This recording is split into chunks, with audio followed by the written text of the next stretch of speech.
One of the top-level considerations for the developers of a server-side web application framework is how to match URLs to resources on the server so that the correct one processes the request. The most straightforward approach is to map URLs to physical files on the disk, and this is the approach that has been implemented by the ASP.NET team for the Razor Pages framework. Now there are some rules to learn about how Razor Page framework matches URLs to files and how rules can be customized to give different results if needed. The first rule is that Razor Pages needs a root folder. By default, this folder is named Pages and it is located in the root folder of the web application project. You can configure another folder as the root folder in the application configuration services method in the startup class. But I would not go into those details for now. I just want to show you the root folder that we have in our application. So if I switch back, so right here, you see the Pages folder, and this will be the root folder for our application.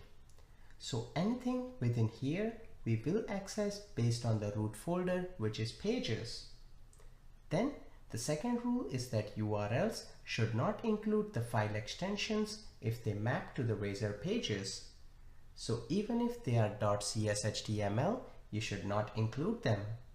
And then the third rule is that the index.cshtml is the default file, which means if a page name is missing from the URL, the request will be mapped to index.cshtml page in the specified folder.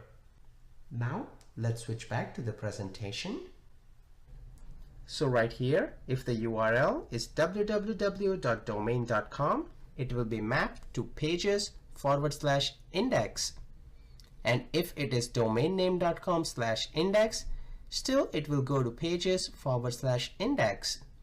If the URL is www.domain.com/account, then this can go to two paths. The first one it will look for is inside the Pages folder. It will look for account.cshtml, or it will go into Pages, then it will go into the account folder, and it will go into the index.cshtml.